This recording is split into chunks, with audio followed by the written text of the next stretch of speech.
Le 17 décembre dernier, on apprenait qu'Emmanuel Macron avait été diagnostiqué positif au Covid-19. Une semaine pile après le président, CIST Brigitte Macron qui était à son tour testée positive. Invitée du journal de 20h sur TF1, la première dame en a profité pour revenir sur cette période. Ça s'est bien passé. J'ai été soignée, j'ai eu une forme médiane, explique-t-elle d'abord. Elle indique ensuite que sa contamination était différente de celle du président. Concernant ses symptômes, elle précise avoir eu une perte de goût, d'odorat, fatigue et migraine.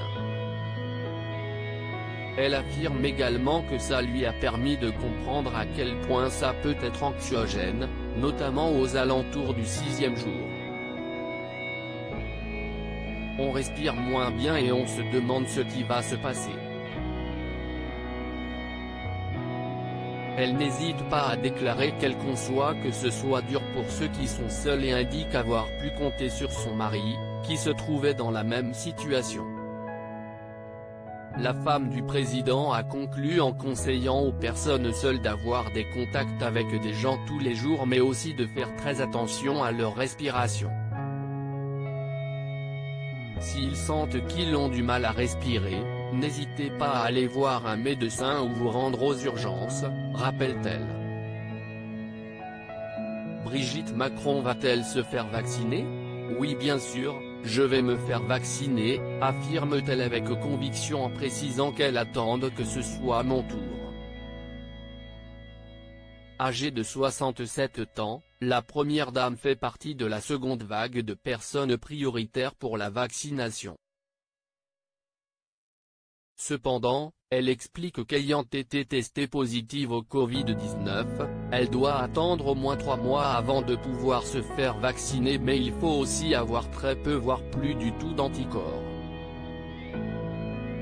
Elle confirme cependant que son médecin surveille tout ça de très près et que dès qu'il lui donnera le feu vert, elle s'y rendra tout de suite. Elle conclut ses propos en disant « Moi je me soigne et je me vaccine.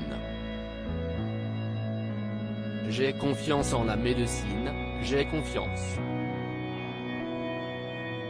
La 32e édition des pièces jaunes. Si Brigitte Macron était l'invitée de ce journal ce dimanche 17 janvier, CIST avant tout pour lancer la 32e édition des pièces jaunes. Elle a donc répondu aux questions d'Anne-Claire Coudray sur cette opération en précisant que pour cette édition, ils ont dû s'adapter. Crise sanitaire oblige, on ne pouvait pas faire circuler les tirelires donc ce sera par SMS ou sur le site ou par QR code, indique-t-elle. Après la diffusion d'un reportage qui montre le quotidien des enfants handicapés, la première dame a souhaité affirmer à nouveau « Leiden de la fondation, CIST la maison des familles. Ces familles dont on a besoin à l'hôpital près des enfants, des adolescents, des patients. CIST la première chose dont on a besoin quand tout va mal. »